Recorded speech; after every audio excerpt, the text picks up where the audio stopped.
we heard what sounded like a cord or something dragging. Yeah, like a zzz. Yeah, and our electric cord at one time in the past had come loose and dragged along in the back, and it messed up the plug-in part. Yeah. So we thought, well, maybe we have and that alarm came up.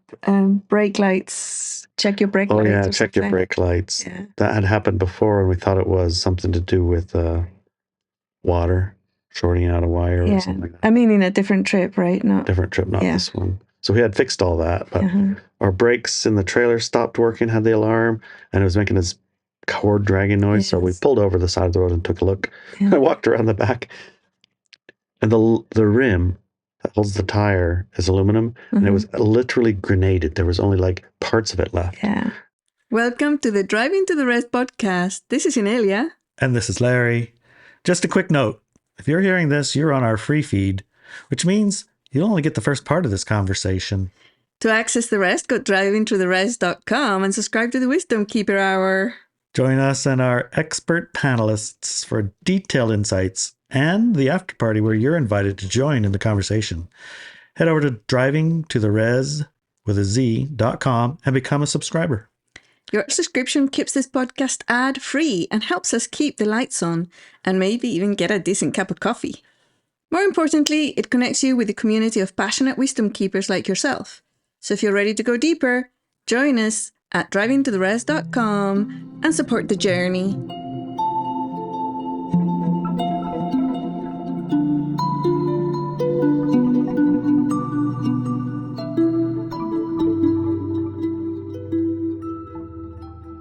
Hi. Hello.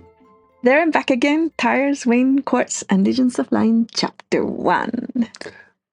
And I don't know how many chapters we're going to get out of this one because we're not back again. Back yet. We're still there.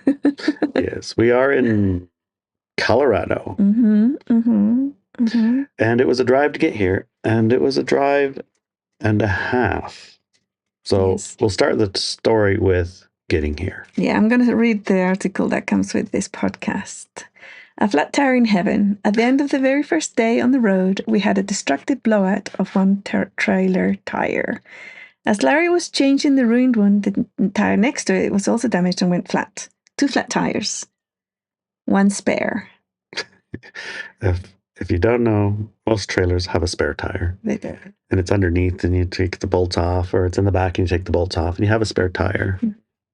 There is an interesting thing about that moment. It happened near a highway exit, next to a massive empty car park with big bright lights that allowed us to see everything and be outside the highway danger. We also noticed that there were multiple stores nearby that carried new trailer wheels and tires, which is extremely rare. Our last trip, we had to shop around for hours to find a store that had them, because we did have a blowout last time too, didn't we? But on the way back. Right. We had a blowout, just a single tire, and it was on the way to... home. No.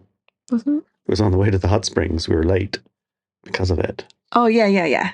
The hot springs on the way home, though. Not on the way here. Right.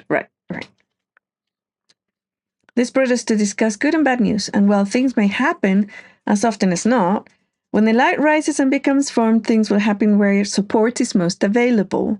A flat tire in hell or a flat tire in heaven? WTF? Why even get a flat? Well... And this is something that we're going to be discussing for the next few weeks and also on our Wisdom Keeper Hour, because the flat tire thing, I mean, in my life, maybe once, twice, got a flat tire, right? You probably got more, but I didn't. And now, not just us, but many other of the participants, if you don't know, we're here in Colorado for an event, my birthday party celebration. Lots of people had flat tires or blowouts. It's just incredible. And other types of tire wheels issues. Completely separating from trailer. Yes. So we're going to talk more about that afterwards. Yeah, so, while you get a flat, well, it happens. It does. And so if you want to have a flat in hell or a flat in heaven, I guess that's the part that we can manage a little bit. I mean, yeah. In the case of our flat tire on the way here, both of them, do you remember we were driving along? It was getting a little bit towards the evening. We were meeting up with our friends somewhere up the where were we meeting? On a camping ground that was really At a nice. campground that was really nice and comfortable. And we had maybe 40 minutes or something to go. Mm-hmm. So we were kind of close. Even though we had started late, we were kind of close to meeting everyone. And we're like, wow, we're catched up. Yeah. Good job, us. Yeah. And we'd heard what sounded like a cord or something dragging. Yeah, like a zzz. Yeah, and our electric cord at one time in the past had come loose and dragged along in the back, and it messed up the plug-in part. Yeah, yeah. So we thought, well, maybe we have and that alarm came up. Brake lights. Check your brake lights. Oh yeah, check your brake lights. Yeah. That had happened before, and we thought it was something to do with water shorting out a wire or something like that. I mean, in a different trip, right? Not this one. So we had fixed all that, but our brakes in the trailer stopped working, had the alarm, and it was making this cord dragging noise. Yes. So we pulled over the side of the road and took a look. Yeah. I walked around the back, and the rim that holds the tire is aluminum, and it was literally grenaded. There was only like parts of it left. Yeah. And the other tire was there and it had air in it, but it was a little bit low too. Mm-hmm. If you're watching the video, we'll ask Gilead to put a photo of it because it's just dramatic. It was ridiculous. Yeah. Grenaded. And the whole trailer, the back part where that trailer was, the pieces of the rim had bashed in through the floor of the trailer. So it went all the way through, and you could see the inside of the trailer through a hole. Mm-hmm. And the aluminum was all raised. Like, what on earth happened back here? And how did I not notice this sooner? Because last time we had a blowout, remember? It was the instant it happened, we knew. Pulled over. We heard like explosion and all the things. This time we drove on for probably miles. I don't know if miles, but it was, Till it made itself known. Yeah. And it did make itself known right at the exit. Yes. Right. So that was pretty good. And when we decided, I said, oh man, well, we're going to need to change this. I don't want to do it on the side of the road. There's a pull off. Mm-hmm. We pulled off, went to a nice big parking lot in a giant farm equipment store, like giant one. Yeah. And the parking lot was empty. Huge. And there's this giant light. Yeah. And there's a fence for the dogs to tie up and chillax. And then, I mean, it was just perfect. Mm-hmm. Perfect spot. Mm-hmm. If we had noticed it before, we probably stayed by the side of the road. We wouldn't have pulled off because there wouldn't have been a pull off right there. Yeah, when we noticed it was perfect. Because you're right. If we'd noticed it 10 miles back, we would have just had to deal with it. Yeah. And then we would have been stuck on the side of the road. Right. Not good. Not good. Not good. Anyway. Side of the highway. Yes, but perhaps I should start at the beginning. Why were we even on the road? Right. May the 4th. May the 4th. Calling the legions of light. This year, 2026, I turned 60 years old. And for many decades, I talked about what I would do in my 60th year, if I ever got to it, which I doubted. And here we are. Why would you doubt you're going to get to 60? I doubted I would get to 30. I think you doubted you would get to 4 minutes. Well, actually, I was supposed to leave at a few minutes after birth. So, yeah. One of the items was that I would start smoking again once the year began. Why is that? And why did I quit in the first place? Well, it says here, listen to the podcast to find out the details. Yeah, because they're reading. Yes, they're reading. But if they're reading that, then they're here and they're in the podcast. So we're going to talk. Why did you quit smoking? Well, when from the age of around 14, I started smoking. But after a few months, I noticed that I'd wake up in the morning and the first thought that would cross my mind was, where's my cigarette? Mm-hmm. Right? I did not like that because it was an addiction. The energy of addiction is an energy that controls you. Now you're somebody's bitch, right? Whatever you want to call it, the addiction now controls you, and I wasn't going to have that. So the moment I woke up and I had that thought, I thought, no way, that's not happening. And I stopped smoking. And I thought to myself at that age, well, I'll wait until I wake up in the morning and there's no thoughts about cigarettes at all. And then I'll start smoking again. Well, right? Why did you start smoking in the first place? I liked it. I liked everything about it. I liked the tobacco smell. I liked the way that it seemed to feel something empty inside of me. I liked the whole social structure around it. At the time I lived in Spain, and all my friends smoked. And I liked the whole little ritual of taking your cigarettes and your lighter and all the things. Yeah. All the extra stuff that you can buy for it and everything. It was a whole culture thing and little ritual, you know. And it's a sacred plant. So, anyways, I wasn't going to become a slave of the sacred plant. That was not happening. So anyway, like when I met you, I was smoking and you were not. right. I thought you'd like have a lot of judgment around smoking, honestly. You did? Yes. So I didn't want you to know that I smoked. That's hilarious. It's true. Yeah. Anyway, I so noticed that around a lot of people that meet you, they may or may not have habits or things that they think you might not approve of, but right, they do. they don't really want you to see them doing them. Yeah, that's true. That's true. Yeah. Or they have special diets, you know, and stuff that they don't actually have. Yeah. Yes. Lovely to impress you, maybe. Maybe, yeah. Yeah. But anyways, the smoking part, then it was about 6 months later when I noticed that I woke up and there was other thoughts and nothing to do with cigarettes. And I went over, grabbed a packet of cigarettes from the store, and I looked at it and I thought, can I throw it out? Yeah, I can throw it out. Trash it, right? Okay, we're ready. So you start again. So I started smoking again. And the same thing happened. This went on for years and years. And when I was 18, I decided I was going to have a baby. So I stopped smoking because I knew that if you smoke, the placenta doesn't develop properly and there's a whole bunch of stuff that happens to the baby. So I thought, okay, I'm going to stop smoking. And I read some documents and books and I talked to my doctor and they said, yeah, it usually clears out after, don't get pregnant for another, let's say 3 to 6 months. And then, your body will be back to normal. And you should, not affect the baby by smoking cigarettes. So I thought, okay. So I did that. And then we got pregnant. And then afterwards, of course, I wasn't going to smoke because I was nursing. I didn't want the baby to get nicotine. And then I didn't want the baby to get bad lungs, right? So it took a lot longer, I think, when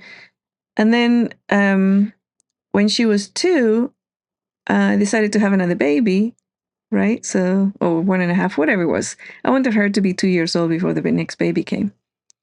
So we planned that. So I didn't start smoking. It was ridiculous, right? And so I had that baby. And before he was a year old, then I got pregnant again. And so there was quite a few years that I didn't smoke. Once the last baby was about 4 years old in school, then I started smoking again. And same thing, right? I would smoke for 6 months. I would wake up with the energy feeling of the addiction. I would stop. And that went on for a while, for quite a few years. And then I met my previous husband, and he had a thing about smoking. So when I told him that this is what I did, he said to me, well, we were planning to have a baby. And also he said he was really terrified of smoking because his granddad had died of lung cancer. And 2 of his best friends had died of lung cancer. And the doctor said due to smoking. So he was really terrified of smoking. And he said, please, please, please, please don't start smoking. It was just too traumatic for him.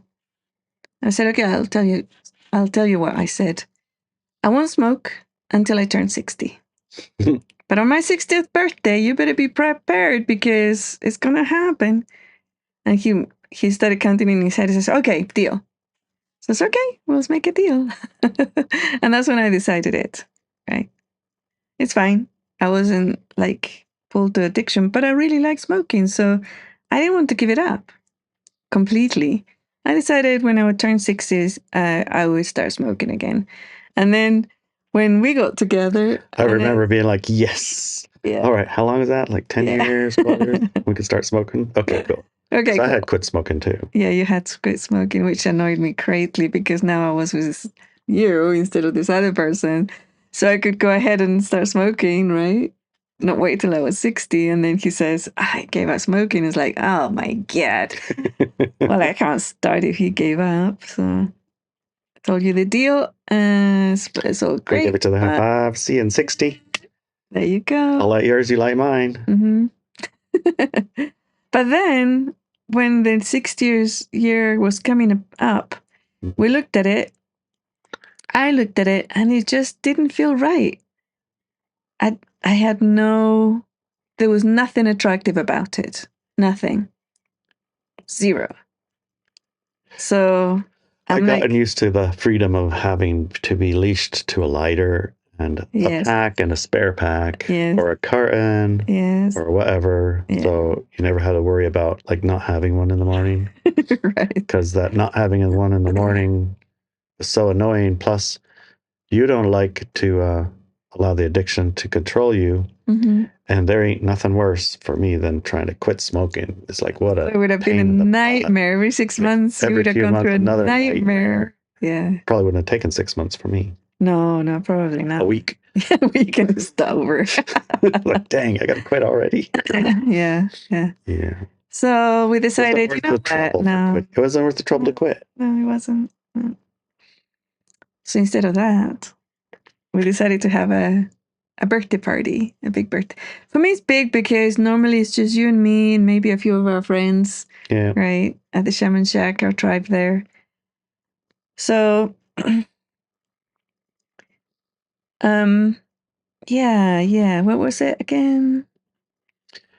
So instead of taking up smoking, you decided to have a May the 4th be with you birthday party on our land here in Colorado. Mm-hmm. And not have it actually on your birthday because the temperature is a little cold.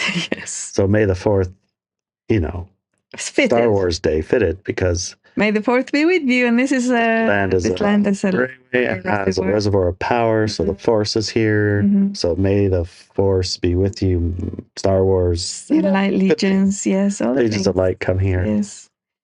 The Shaman Shack Mystics, our panelists, Dr. Kara, Ash, and Ileana, asked me if I wanted them to plan and execute the party in Colorado, and I said yes. Yes, I remember that was a big relief because I kind of had thought that, well, I'm going to have to do all this myself. I'm not a big birthday party planner. No, we're not. No. And here we are several months later, and Larry and I are still on the land after the celebration, which we decided to hold on May for the 4th. Okay. Why hold my party? Oh, yeah, we talked about this already. So there's also a whole story behind how did we discover this land to be a reservoir of power, and Gaia and the Human Collective asked for Larry and me. And did you want to talk about that? Because we did have a previous podcast last year that we talked about it, but maybe give the 20,000 foot level. Yeah, So there's a story behind this land, how we found it and how it became ours. And then when we were here and we started cleaning it up, it made sense why the land Gaia wanted the land cleaned up. Right. It did, yeah. To bring out the power without going through the filter of, I don't know. The power comes up. Yeah. And there was nasty stuff happening. The nasty here, bits. There was nasty stuff here. A lot of demonic stuff and whatever devil worshippers and things is true. It's just crazy. Yeah. Anyway, so the party was scheduled and the invitation went out. The planners had planned for 20 to 30 attendees. I had envisioned... Yes, 20 to 30 people is about what I figured. Maybe 40 or 50 upside. On the upside, yeah. I had envisioned 5,500 people minimum and an optimum number of 20,000. Right. However, as I looked at the disparity between the numbers planned and the ones in my mind, I realized that we were not trained or equipped to host legions of light workers this year. Therefore, I said, 20 people is perfect. Right. When we gathered as mystics to talk about this, because we asked you as we got going, how many people were you anticipating, wanting to see, and you came up with this number of 5, 10, 20,000 people. Were like, oh, geez. We have not thought about it from that perspective. Yeah. 20, 30, 40 people maybe. It's like, we could handle that. But then when we did a little bit of work with, well, what if 5,000 or 10,000 or 20,000, what would we do different? We can start to understand how to handle that. Yeah. But we weren't quite ready. No. There's no way. So I said 20 people is perfect. I knew that whomever was ready for the land would arrive. We had a total of 25 participants, excluding Larry and me, but including the mystics. Well, two of them. And they were the tough sort, the kind that can camp on this land. Yes. And the ones that weren't the tough sort, they arrived with their own little palaces. Right. Or stayed in Airbnbs. Or Airbnbs, yes. Yeah. The next part, the road. What happened on the road? Leaving our home in Washington, which is 1,345 miles away from our land in Colorado, was a challenge. Yeah, I was right in the middle of rigging up the north to go fishing with hooks and this and that. And that boats have been parked for about 4 years, which does seem like a short time and a long time. I don't know. If you parked a car for 4 years and then got in it to go drive, there's certain things that need attention with the old car. Yeah. I think 4 years is more like 40 years for a 100-year-old boat. Because of its environment. And so Craig and I have been going through the list, and it's been a pretty long list. And we were close to completion, but not quite complete. Not quite, yeah. So we're like leaving right in the middle of getting the boat ready. Yeah. Right. Because once the boat's ready, then it can go fish, then it can make money. But now we spent all our money on boat. Yes. And now we got to do 1,400 miles of driving at $7 a gallon gas. Yes. Should we have this birthday party next year? Maybe, yes. Yeah, plus we're well rooted. We're well rooted in our home, routines. But we got ready and prepped our RV, the truck, animal care, and a 20-year-old son for holding the fort while we were away. And that's a little bit part of the beginning of this article. It has a practice and an exercise.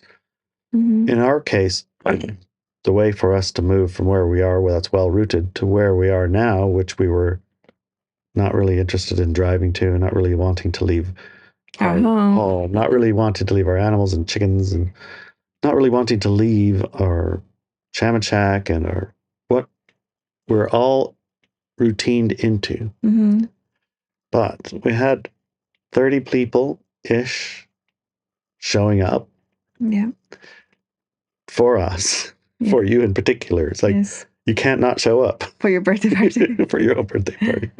So the birthday party was one day, but we also opened the land for about a week, wasn't it? Right, we had to get the land ready for that. Yeah. So we needed a week before the party to get all of the bits and bobs ready, water and sewer and cleaning up and getting it ready and gravel and dump runs and things like that. There's a lot of things. So it was like... And people arrived and started grabbing shovels. Workers with shovels, man. These are not fluffy bunnies. These are strong people. Arrived and worked and cleansed and cleaned and built. Yeah. It's really awesome. Yeah. So we made it. We made it. Some of you may remember last year's article that this is Crystals, Black Magic, and Sanity, a Colorado initiation, where I shared part of our experiences with this land in Colorado. At the time, I thought the initiation was about cleaning the land. I'm beginning to suspect the land has other ideas. What do you mean? It's like way more. I think it's not the cleaning part. I think that is just the beginning for this railway. Okay, yeah, that does make sense. I understand what you're saying now. It's like when we first came and we got this little bit, and then we looked around and realized there was a cleanup job needed to be done and got on that task. And then once the cleanup was done, it's like, okay, we're done now? No. No, I don't think so. I guess we got more. Yeah. One of my favorite subtitles ever written is There and Back Again, which many people think belongs to Lord of the Rings, but it's actually the subtitle of The Hobbit. It was the title of Bilbo Baggins' memoir, his journal of leaving home, having an adventure that changed him completely, and then returning home again. But journeys are rarely the same in reverse. We like to think we simply go somewhere and then come back unchanged, except perhaps for a few stories and photographs. Yet on some journeys, something happens on the road, especially when the journey is difficult, meaningful, or strange, and the person who returns is not exactly the same person who left. And perhaps that is why the back again part matters just as much as the there. We get home and notice how everything is the same. Well, we have radically changed. A change we may never have consciously noticed without the sameness of home waiting for us. The journey there began with our cat Theodora in tow, but after only 6 miles down the road, we had to turn back and drop her off home again. She really wanted to go, but not really in a truck or a trailer. Then there was the $6 to $7 per gallon gas prices. Oops, did we have enough funds? Not really. Also, we were scheduled to travel in convoy with our organizers and friends from our peninsula tribe, but we didn't leave in time, and we didn't catch up with them for a full day. And then there was the tire situation. Larry had 2 spare tires for the trailer at home and the niggle to bring them both, but he left one behind thinking it was silly to bring 2. There's no real place for 2, and who needs 2 anyways? Well, at the end of the very first day, we had a destructive blowout on one tire, and the next one of it was damaged and went flat as he was changing the ruined one. Niggles. A niggle is an interesting thing. Quiet, easy to dismiss, often inconvenient, and oftentimes absolutely correct. Yes. Tell us about that, honey. Well, part of the packing of the trailer and everything else to get going required removing the stuff that we didn't need to bring back here because we had actually parked our trailer and not unpacked it from the last time to Colorado. And there were a bunch of things that we didn't need the second time around. Yeah. And when we had our blowout, the first trip, we put a spare on, and then we went and got a new tire put on the rim. Mm-hmm. And we had an extra spare so that we would have a spare tire in case we had a blowout. Mm-hmm. But that now left us with 2 spare tires. One that's a spare, and one that's the old rim with a new tire. Right.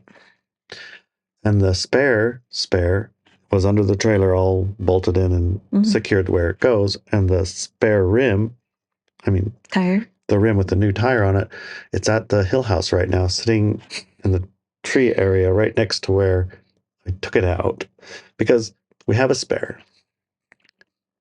And where am I going to put the second spare? And I'm looking at it going, well, remember last time we had a flat and then we put the flat on, we didn't have a spare and we needed a spare. I should bring it. And I'm like, where am I going to put it? Got the dog things. There's nowhere to put it. It'll be fine. It'll be fine. Just fine. And then when I seen that grenaded tire and the next one going flat right next to it, I was like, dang it. Should have listened to that niggle. Just brought it. Would have been camping at the campground with 2 tires brand new on there. Yeah. And instead we camped out in a parking lot and then we did it the next morning. But there are orchestrations that are and things at play that aren't necessarily obvious at the time or even after. And I don't know why the whole tire situation put us in a parking lot. Yeah. But if you are listening, right? So you're listening, you know that probably coincidences. I mean, something happens once, it's whatever, right? Twice, you start wondering about, is this a coincidence?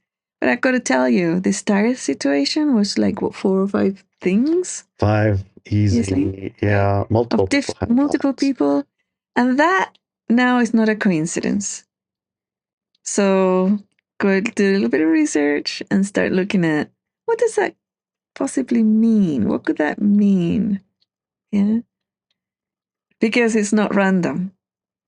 And I've got to tell you that all the tire issues that we heard about, most of them were supported. People arrived, people helped, or in situations where you could move out of danger, They're in a location that was easy to rectify the problem. Yeah. And then, it's like, situation and people that came along and helped.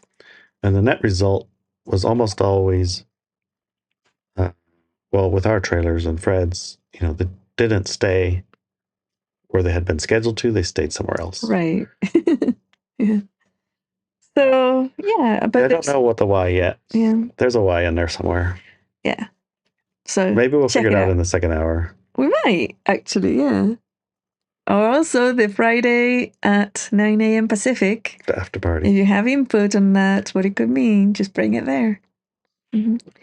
Anyways, after that, there was the Miracle Hot Springs. Yes. And the next night, we finally caught up with our travel companions. I apologize for that.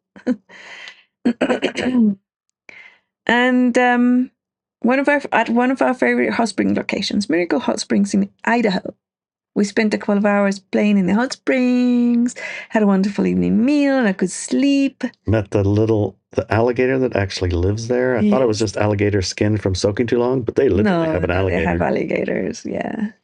The journey to the land concluded the day after that, and I will tell you more of what happened in their next week's article and podcast titled Wind, Sigils, and Lightworkers with Shovels. It has been quite the adventure, and it's not over yet. So yeah, let's continue next week. And also, if you're already signed up for Wisdom Keeper Hour, do that, because there's more views and more stories just on the journey there from our panelists. We'll see you then. Okay, see you. Join us for the rest of this conversation at driveintotheres.com. And when you go to driveintotheres.com and you join in the rest of the show, rest of the second hour, you also get to join in the after party. 9:00 on Fridays, we all get together, including you. The first thing we wanted to talk about, how many people here had a flat tire or tire issues during this journey? Raise your hand. That's the majority of the people here. What's up with all the flat tires, everyone? Did you drive, Martha? To the airport. Okay. There you go. She could have had one. She could have had one. Oh, great. I could have if I'd really applied myself. Yeah. If you really had I tried drove. Yeah. We drove from home, from Washington to the land, and had no tire issues. Good, guys. Good. Excellent. Did anybody here doing any research about what it could mean for so many people to have tire issues? Ooh, that would have been a good idea, but no.